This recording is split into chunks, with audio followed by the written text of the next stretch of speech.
Là, si on doit faire un booster, il faut faire un booster. Voilà.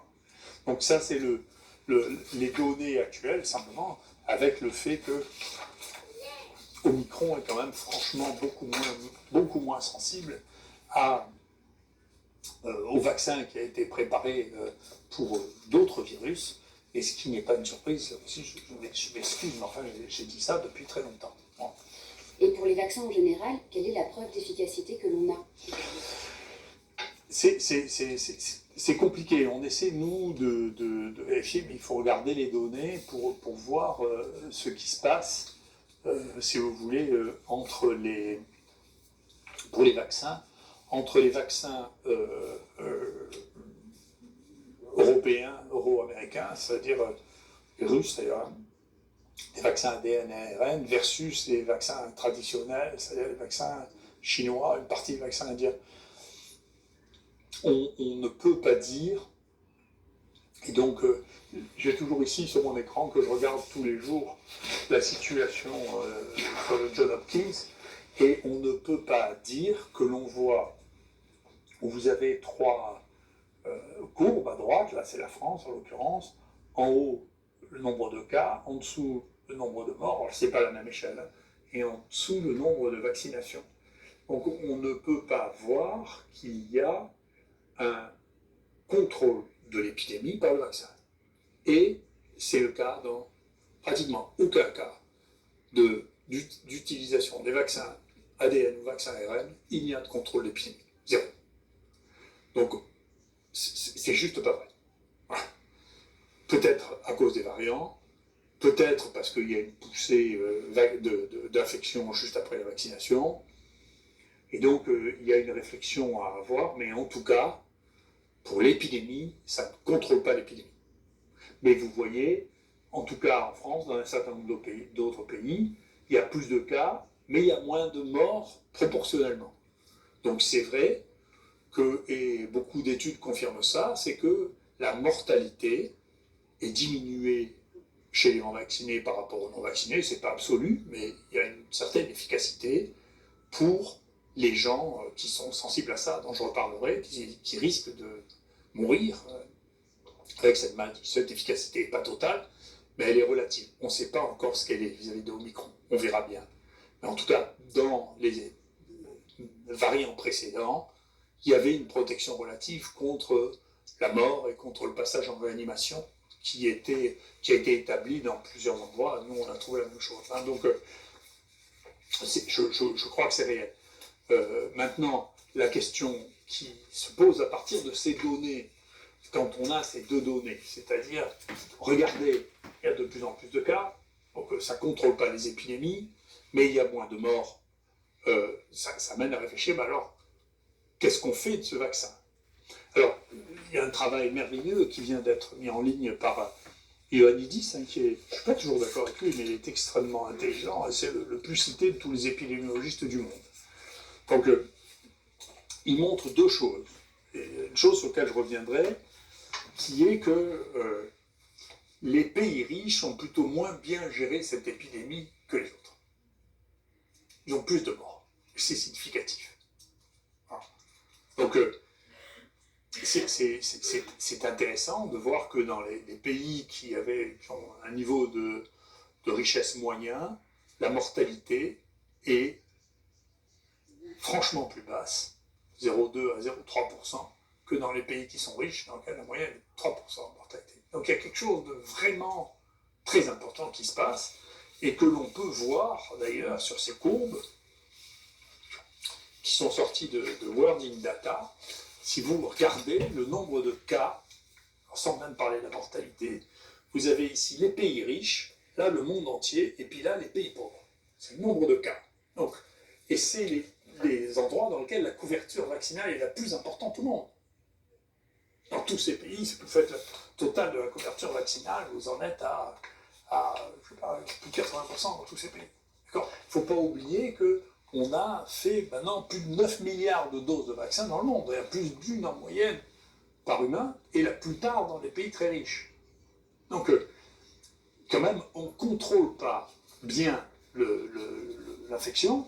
Et qu'est-ce qui se passe? Alors, pourquoi il y a plus de morts? une des raisons pour lesquelles il y a le plus de morts, c'est pas la seule. Une des raisons, c'est que on a fait beaucoup moins de soins de proximité. On fait moins de soins de proximité dans les pays riches, où il semble que le médecin soit sorti de la gestion de la maladie. C'est quelque chose contre quoi je me suis disputé et qui m'a valu beaucoup d'ennuis. C'est les médecins qui doivent s'occuper des malades. Ça ne se dirige pas avec un ordinateur ou ça ne se dirige pas avec des gens qui font des modèles ou des mathématiques. C'est du soin. D'accord ? Et un responsable au Congo de la maladie avait un discours, excuse, ça va être mon côté africain, je comprends mieux ce qu'il dit lui. Il dit, chaque malade a une histoire personnelle, il faut le voir. Il y en a qui sont stressés, il y en a qui sont inquiets. Ça renforce la gravité de la maladie, il faut s'en occuper. Il faut les interroger, il faut les examiner, voir s'ils présentent des risques particuliers. C'est-à-dire qu'il faut continuer à pratiquer la médecine. Et ça, c'est un premier point. Et le deuxième point, c'est que, effectivement, nous avons une population qui est âgée, et on sait très bien que la population en France, en 2020, où on a les données entières, il y a la moitié des gens qui sont morts qui étaient dans des EHPAD. Donc on voit bien ce que c'est la cible. D'accord ? La cible, c'est les gens âgés. Et donc lui, il reprend sur les analyses, toutes les analyses qui sont disponibles dans le monde entier.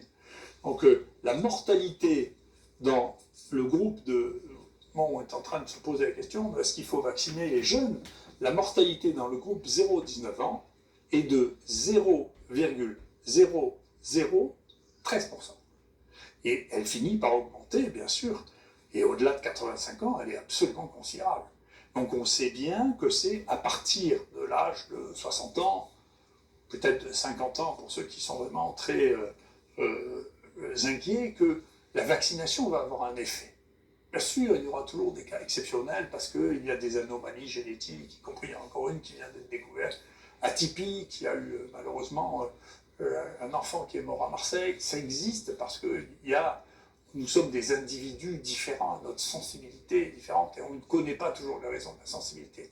Et ça représente quelque chose qui est très faible, qui est à mettre en regard. Là, maintenant, j'ai vu que la directrice de la NSM a fait une présentation au Sénat où elle commence à mettre en balance les effets du vaccin par rapport à la protection du vaccin. Et donc, le risque-bénéfice individuel, maintenant, on peut le calculer compte tenu de ce que l'on sait de la mortalité associée à une tranche d'âge d'un variant donné et la mortalité ou les accidents graves, en particulier les accidents du cœur, qui sont surtout les plus fréquents chez les sujets jeunes, savoir si vraiment on aide les gens à titre individuel en les vaccinant ou pas. Mais au niveau collectif, il faut être clair, il n'y a pas d'évidence de contrôle de l'épidémie actuellement par les vaccins. Même si on court, il ne faut pas croire ce que dit la presse. La presse dit la vérité du jour, donc si ça diminue, c'est grâce au vaccin, si ça augmente, c'est pas sa faute, ou c'est parce qu'il faut faire une deuxième, ou une troisième, ou une quatrième injection. On ne peut pas jouer comme ça sans arrêt en disant non, ça a très très bien marché, je vous promets. Non, globalement, et d'ailleurs, d'une manière intéressante, je vous rappelle, les déclarations de l'OMS, clairement, maintenant, l'OMS dit, vous savez, il n'y aura pas de contrôle de cette épidémie par la vaccination. 1. 2. La vaccination chez les enfants n'est pas justifiée. C'est pas moi, pas tout seul à le dire. C'est ce que dit l'OMS aussi. D'accord ? Donc, je crois qu'il faut être raisonnable et que, actuellement, peu importe ce qu'on pensait, il y a bien... au départ, on pouvait penser un peu, chacun pensait un peu ce qu'il voulait, et après, le temps trie, et on voit bien ce qui se passe en réalité. Moi, tout ce que je dis ici, c'est écrit. Mon prochain livre ramènera tout ce que j'ai dit en 2021. J'ai honte de rien. Vous savez, je ne me sens pas désavoué par ce que j'écris. J'évite d'aller sur un plateau télévisé parce que le jeu de la plupart des journalistes, c'est d'essayer de vous obliger à dire des choses qui seront réutilisées contre vous en déconnectant le début de votre phrase ou la fin de votre phrase. Donc c'est un jeu qui ne m'amuse pas. Donc, ces gens ne m'amusent pas. Je ne le fais pas. Hein. Je préfère avoir ma parole libre et dire ce que je pense. Pourquoi y a-t-il maintenant une discordance entre ce que les gens disent et ce que vous dites vous, ce que vous affirmez vous? Moi, j'ai peu d'affirmations. Moi, ce qui m'intéresse, c'est l'observation. Mais je suis d'accord, il y a un effet de conviction qui a été, d'une manière intéressante, dans le journal de la Nature, le directeur du Centre national de recherche médical des États-Unis était interviewé, et il dit que ça devient de plus en plus difficile de faire de la science du fait de la passion politique et claniste qui existe actuellement. Donc actuellement, je ne sais pas, les gens doivent manquer de religion, mais le vaccin est devenu une religion, c'est aussi violent, il y a des militants, des prêtres, un directeur général de la science publique qui passe son temps à intervenir dans la presse en disant « Oh, il y a des gens qui disent oui, ceux qui ne se vaccinent pas sont des assassins ». Donc on a l'impression qu'une guerre de religion qui est apparue, mais attendez, il s'agit juste de regarde, est-ce que les choses marchent, pas, on peut avoir des espoirs, on a le droit de changer d'avis. Il en a été de même de l'hydroxychloroquine. Comment est-ce possible qu'il y a un travail qui vient de sortir sur des praticiens hospitaliers français, plus de 400 praticiens hospitaliers français, en leur demandant s'ils avaient utilisé l'hydroxychloroquine dans le Covid. Un sur deux qui dit oui, en particulier les gens qui l'avaient déjà utilisé pour d'autres indications. C'est très utilisé pour maladies inflammatoires, le lupus, la polyarthrite rhumatoïde, ou ceux qui avaient une expérience avec les maladies tropicales. Du jour du Lancet Gate qui sort, le communiqué qui sort le vendredi, le ministre dit le samedi, on arrête tout, de ce jour-là, plus aucun n'en prescrit. Et on sait que c'est un faux. Et ça donne une réflexion sur notre société, c'est-à-dire on peut manipuler le monde entier avec quelque chose dont on sait que c'est un faux. C'est incroyable, c'est inouï, c'est un truc, il n'y a pas un espion qui espérerait faire un truc pareil. Comment c'est possible? C'est incroyable. Et là-dedans, vous avez le président du conseil scientifique, qui est d'ailleurs aussi le président du conseil d'éthique, du comité d'éthique qui conseille au président du conseil scientifique, qui est le même, qui conseille au ministre, ce qui est quand même un conflit d'intérêts, mais un conflit de compétences qui est maintenant devenu typique de ce pays, c'est incroyable. Qui lui dit non, il n'y a pas de problème, vous pouvez vacciner les enfants. Et c'est le même, ce même garçon que je connais bien, j'ai été surpris.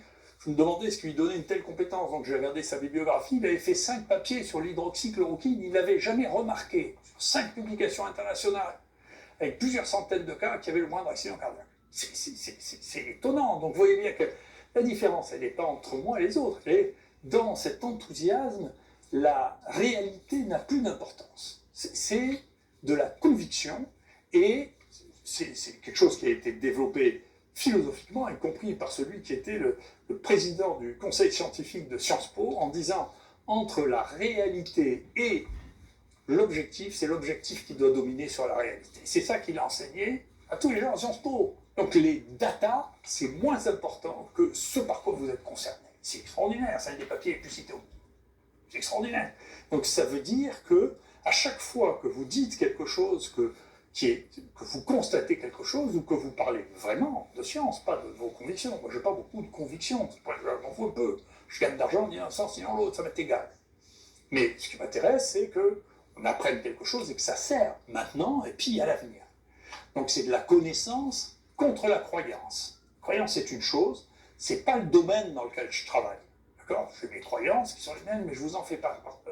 Pas plus que je vous fais part de mes opinions politiques. D'ailleurs, je ne sais même plus si j'ai des opinions politiques. Je suis, en fonction des moments, il y a des gens, des discours avec lesquels je suis d'accord et d'autres non. Et hier, j'étais tout à fait d'accord avec le discours de Mélenchon. Je trouve absolument remarquable. C'est pas vraiment le camp pour lequel j'ai voté dans ma jeunesse, ce que je vous dise. Mais c'est lui qui parle le mieux de cette situation. S'il y a des gens qui sont étiquetés comme étant d'extrême droite, qui trouvent que la liberté est une chose importante, peut-être on se retrouve dans une situation un peu étrange, mais qui a déjà existé par la Deuxième Guerre mondiale, dans laquelle c'est les gens d'extrême gauche et les jeunes nationalistes qui se battent pour la liberté. Enfin, quand même, Marx disait l'histoire se répète la première fois comme un drame, la deuxième fois comme une farce. J'ai un peu le sentiment de voir ça. Alors on voit les extrêmes maintenant qui se battent pour la liberté et ceux qui étaient les libéraux qui se battent pour l'obligation. C'est un truc. Et ça revient à la même histoire que racontait Voltaire. Excuse, quand il parlait des Anglais et de la balance, quand vous regardez le vaccin sur le site de la santé publique anglaise, il commence en disant ça ne fait pas partie des mœurs de l'Angleterre de faire des vaccinations obligatoires. Donc il n'y a aucune vaccination obligatoire en Angleterre. Donc ça n'est pas de la science, la vaccination obligatoire, c'est une vision du monde dans lequel les gens doivent obéir parce que je sais que c'est bon pour eux. Et ça, il faut faire attention parce qu'on sait où ça mène. Quand on croit qu'on sait ce qui est bon pour les gens, malgré l'évidence, quand on n'est plus capable de distinguer les faits de ses propres opinions, alors on est parti dans une affaire dangereuse. Et donc, il faut faire attention. Ça va avec cette idée qu'il faut censurer ce que l'on voit. À chaque fois que quelqu'un commence à rapporter des données qui ne vont pas entièrement dans le sens du courant officiel, il faut censurer ces données, que ce soit par un moyen ou par un autre. Et moi, honnêtement, ce qu'on a subi avec l'IHU ces derniers temps, c'est une tentative de censure. C'est d'empêcher de faire ce que je suis en train de faire, de rapporter des données, d'essayer d'empêcher de les rapporter. Pour l'instant, écoutez, je suis toujours là, et je pense qu'il faut que nous soyons très attentifs.